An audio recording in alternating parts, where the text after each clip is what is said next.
रोज की तरह महेश ने आज भी अपनी सब्जियां बेची और आए हुए पैसों से उसने घर का राशन और जरूरत का सामान खरीदा और फिर जाकर अपनी बेटी को सामान देते हुए बोला, चलो प्रियंका बेटा, तुमने कहा था ना कि दाल चावल खत्म हो गए हैं तो मैंने ला दिए हैं। प्रियंका ने सामान ले लिया और अपने कमरे के एक छोटे से घर में बने हुए चूल्हे के किनारे उसे रख दिया और फिर उसने अपने पिताजी से बोला, पिताजी आप बाहर से आए हैं, आपको ठंड लग गई होगी। ऐसा करती हूँ चूल्हा जला लेती हूँ, आप चूल्हे के पास बैठ जाइए, आपको अच्छा लगेगा।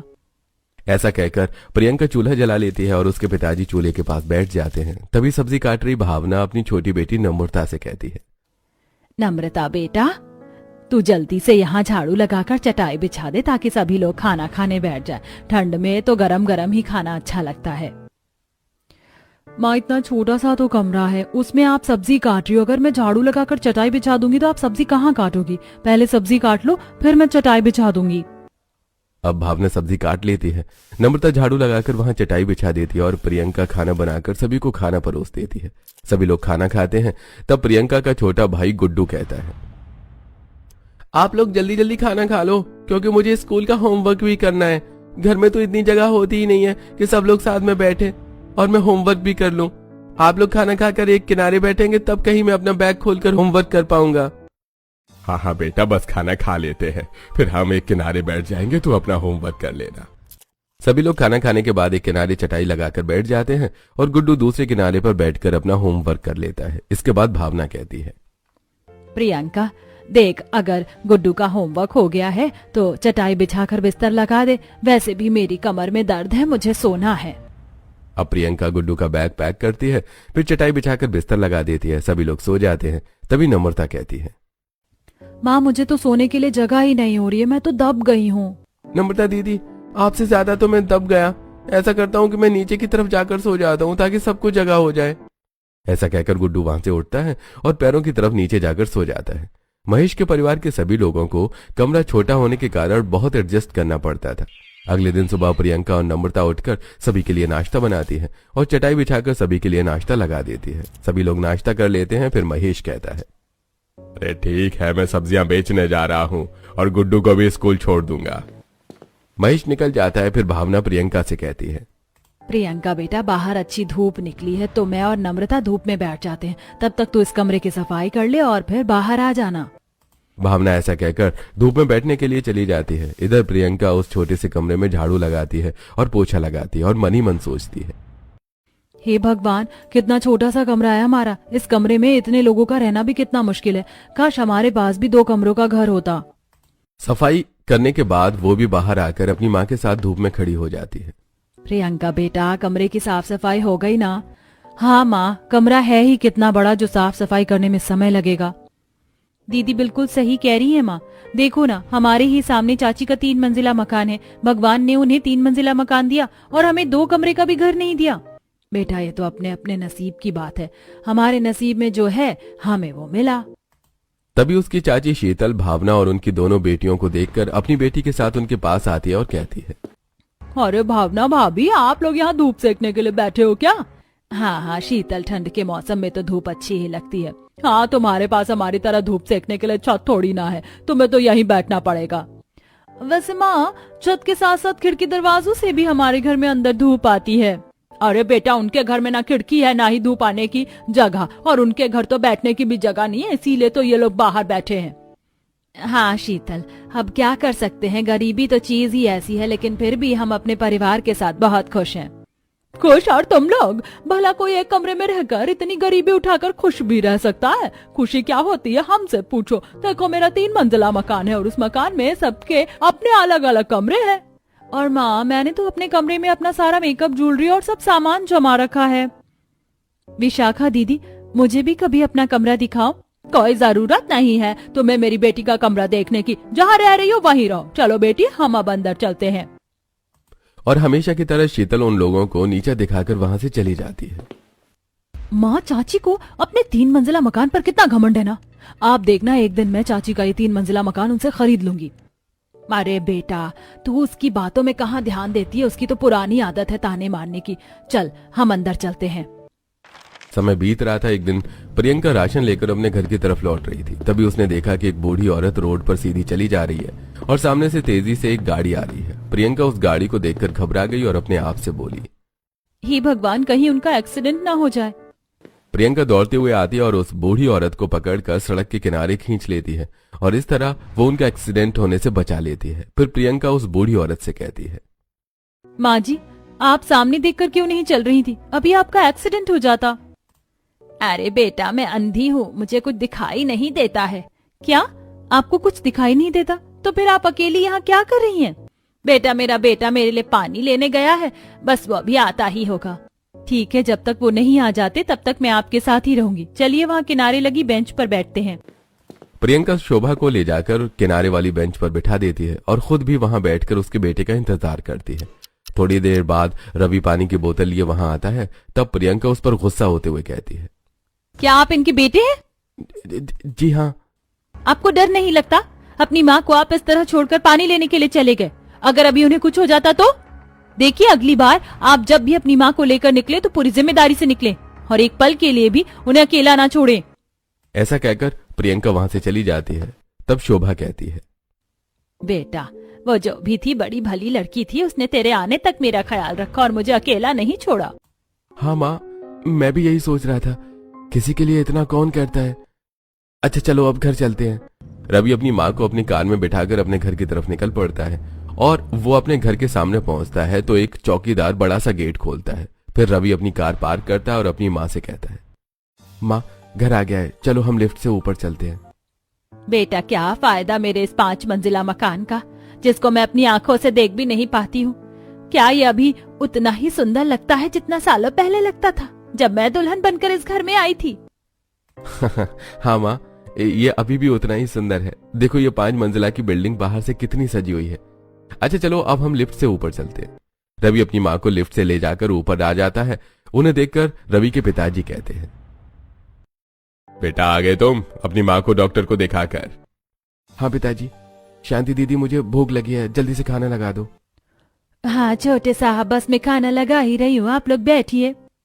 सभी लोग खाना खाने बैठते हैं। तभी मोबाइल चला रही रीता कहती है, शांति दीदी, आपने मेरा सूप बनाया या नहीं?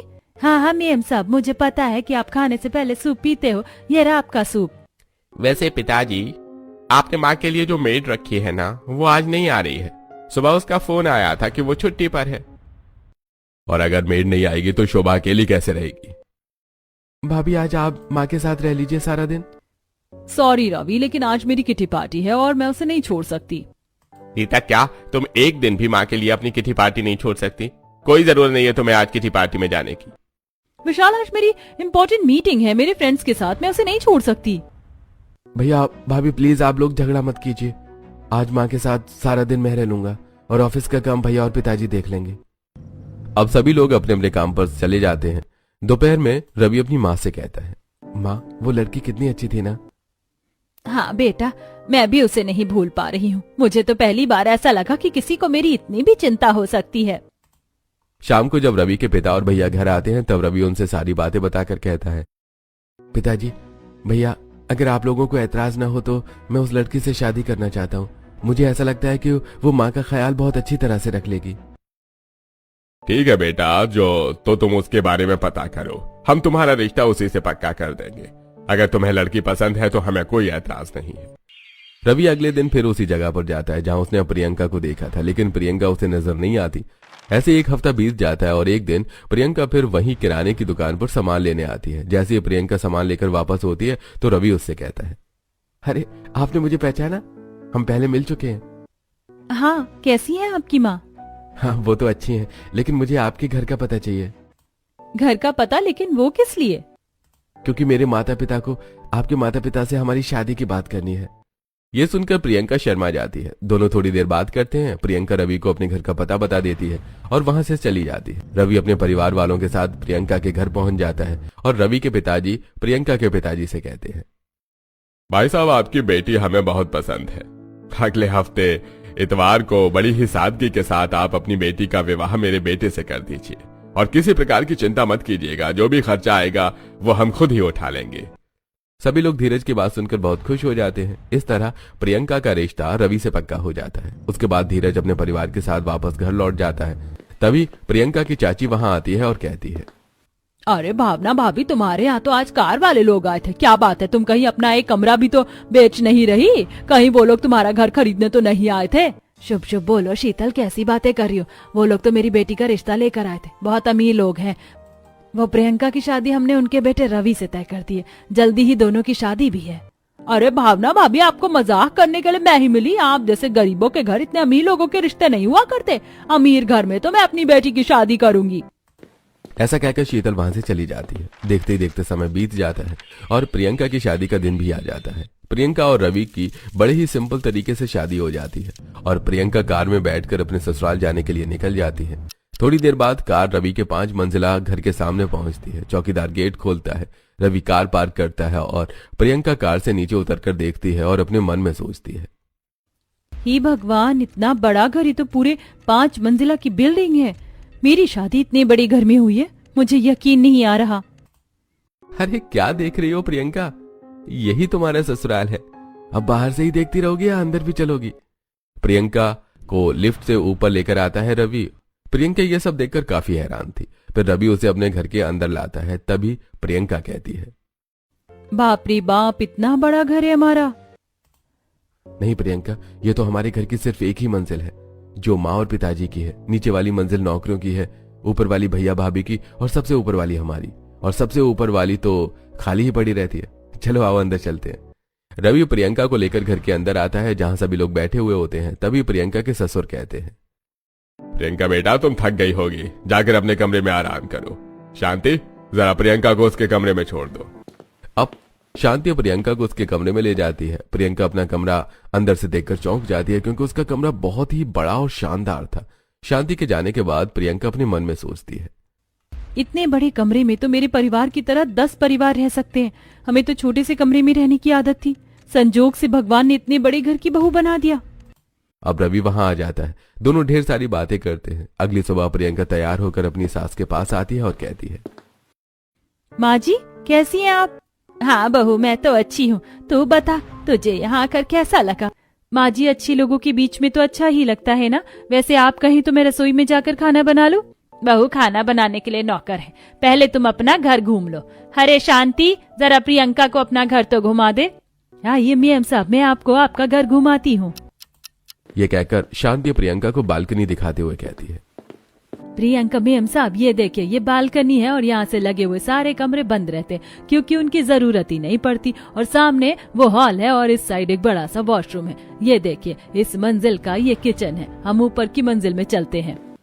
अब शांति आगे की ओर चलती है, प्रियंका उसके पीछे चलती है। शांति ऊपर के मंजिल में जाकर ऊपर की मंजिल दिखाती है। मेम साहब, ये वाली मंजिल बड़ी बहुरानी की है। वो देखो, वो बड़ी बहुरानी का गार्डन, ये उनका डाइनिंग हॉल और सामने बड़ी बहुरानी का कमरा है और ये एक्स्ट्रा कमरे। आइए, मैं आपको ऊपर की मंजिल दिखाती हूँ जहाँ आपका भी कमरा है। अब शांति ऊपर की मंजिल में जाती है और ऊपर के सारे कमरे और बेडरूम दिखाते हुए कहती है, ये आपकी मंजिल है। आपकी शादी नहीं हुई थी तो छोटे साहब नीचे ही रहते थे, लेकिन अब आपकी शादी हो गई है तो अब आप लोग यहाँ रहोगे। मैं आपको ऊपर की मंजिल भी दिखाती हूँ। अब शांति प्रियंका को ऊपर की मंजिल में ले जाती है। वो दिखाते हुए कहती है, बड़ी मेम साहब का इतना छोटा परिवार है और घर इतना बड़ा, इसीलिए ये मंजिल खाली पड़ी रहती है। अगर कोई मेहमान आता है तो हम उसे यहाँ रोक देते हैं। आइए चलिए, मैं आपको सबसे नीचे की मंजिल भी दिखा देती हूँ जहाँ नौकरों के कमरे और रसोई है। शांति उसे लिफ्ट से नीचे लेकर आती है और नौकरों के कमरे, रसोई और नीचे की सारी मंजिल घुमाकर वापस अपनी सास के पास ले आती है। हॉल में सभी लोग बैठे हुए थे। तब शोभा प्रियंका से पूछती है, देखा ही बहू सारा घर, बताओ कि तुम्हें तुम्हारा ससुराल कैसा लगा? वहां खड़ी रीता झट से शोभा की बात का जवाब देते हुए कहती है, माँ जी, आप भी कैसी बातें कर रही हैं? कमरे के घर में रहने वाली आपकी छोटी बहू रानी को 5 मंजिला घर भला क्यों नहीं अच्छा लगेगा? वैसे देखा जाए तो इतने बड़े घर की प्रियंका को कोई जरूरत नहीं है।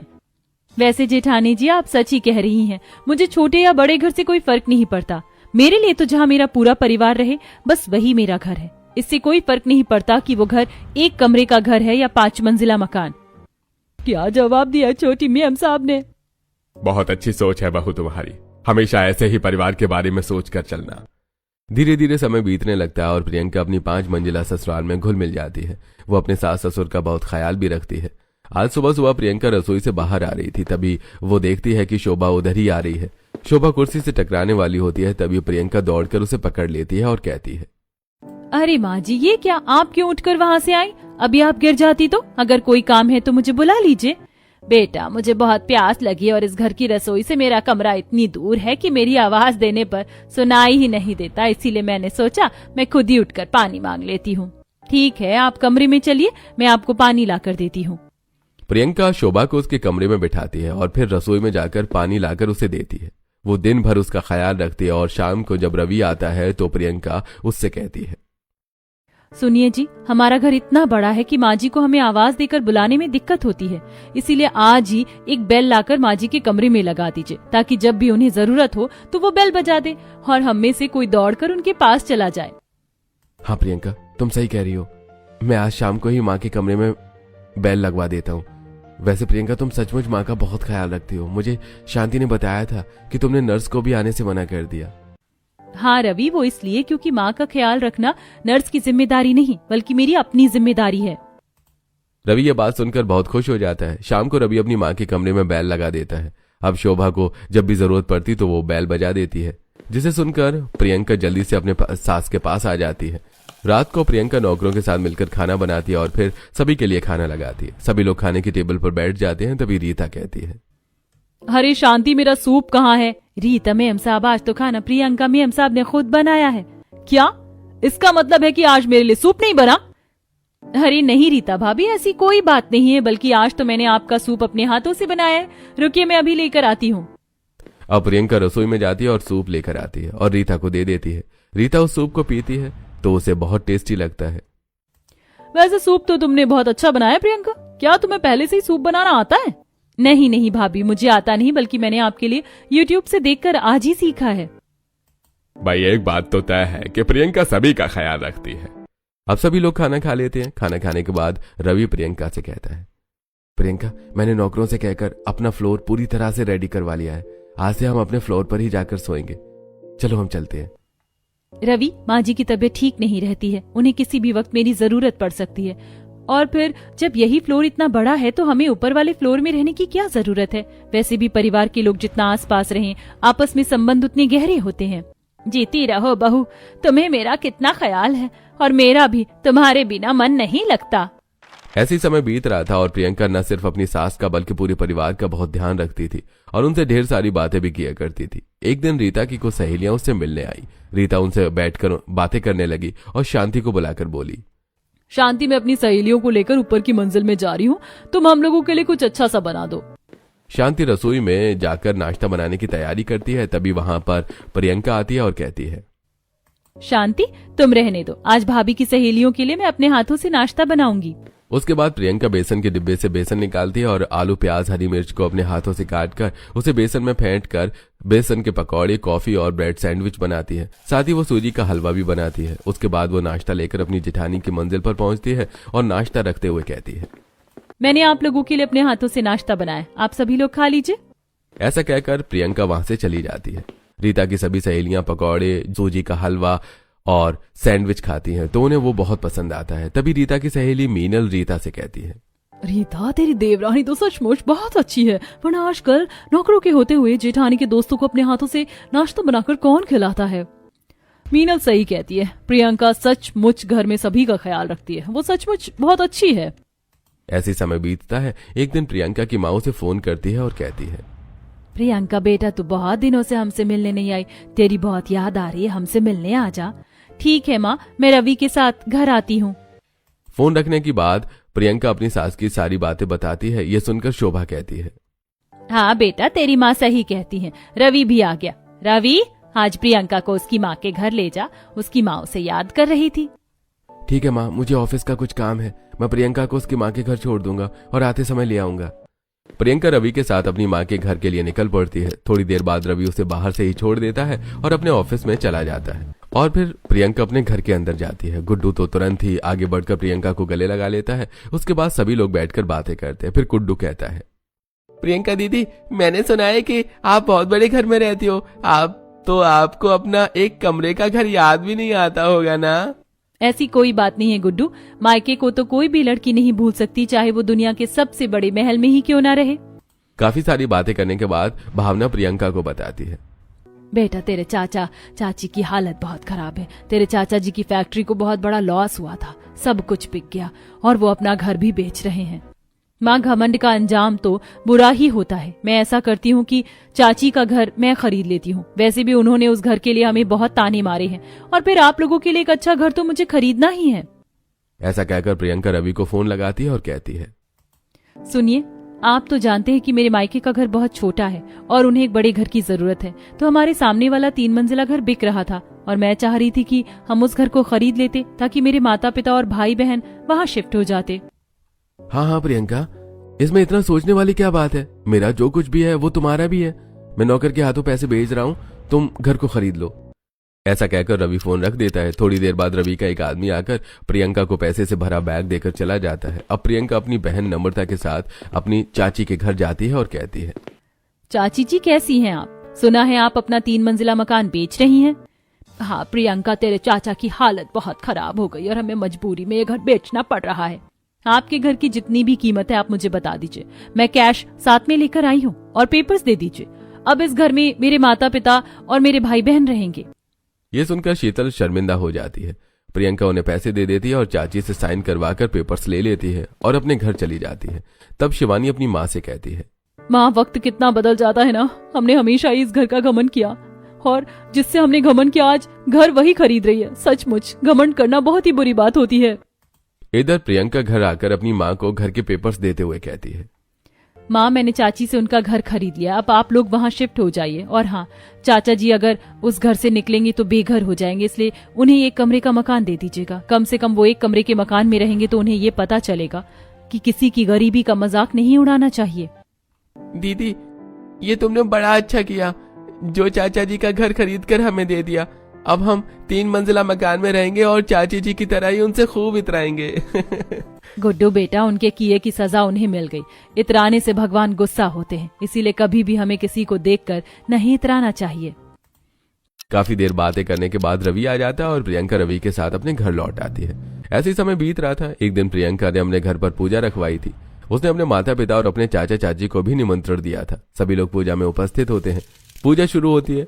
प्रियंका अपनी माँ के बगल में आकर बैठती है। तब भावना उससे कहती है, बेटा, तुम्हारे चाचा चाची बहुत परेशान हैं। एक कमरे के घर में कभी नहीं रहे हैं। एक तो चाचा जी की फैक्ट्री बंद हो गई, तो ऊपर से एक कमरे में रहने का उनका दुख मुझसे देखा नहीं जाता। आखिर जो भी है वो तेरे चाचा चाची हैं। मैं तो कहती हूँ उन्हें उनका घर वापस कर दे। हम अपने एक कमरे के घर में ही गुजर बसर कर लेंगे। ठीक है माँ, मैं देखती हूँ। पूजा खत्म होती है। सभी लोग खाना खाते हैं और उसके बाद भावना शोभा से कहती है, शोभा बहन जी, आप जैसे अच्छे लोगों के यहाँ बेटी देकर तो जैसे मैंने गंगा ही नहा लिया है। बहन जी, आपकी बेटी लाखों में एक है। उसके जैसी बहू पाकर तो हम धन्य हो गए हैं। काफी सारी बातें करने के बाद भावना और उसका परिवार अब अपने घर के लिए निकलते हैं। उनके साथ शीतल का परिवार भी होता है। प्रियंका उन्हें छोड़ने के लिए बाहर आती है। वो लोग जाने वाले ही होते हैं कि तभी रवि आकर कहता है, रुकिए माँ जी। रवि आगे बढ़कर चाचा जी को एक घर के पेपर देते हुए कहता है, मैं आप लोगों के बारे में सब जानता हूँ और आज आप लोगों की बातें भी सुनी। वैसे मैंने पहले से ही एक घर खरीद दिया था। ये रहे उस घर के कागज। चाचा जी, चाची जी, अब आपको एक कमरे के घर में रहने की कोई जरूरत नहीं है। और हाँ, मैंने आपके लिए फैक्ट्री के लिए लोन की भी बात की है। आप अपना काम भी फिर से शुरू कर लेना। ये सुनकर प्रियंका बहुत खुश हो जाती है। शीतल भी प्रियंका और रवि को धन्यवाद देती है और सभी लोग वहां से चले जाते हैं। रवि और प्रियंका उन्हें बाय कर रहे थे तो वहीं रीता पीछे खड़ी होकर ये सब देख रही थी और मन ही मन सोच रही थी, सचमुच प्रियंका की जितनी तारीफ की जाए उतनी कम है।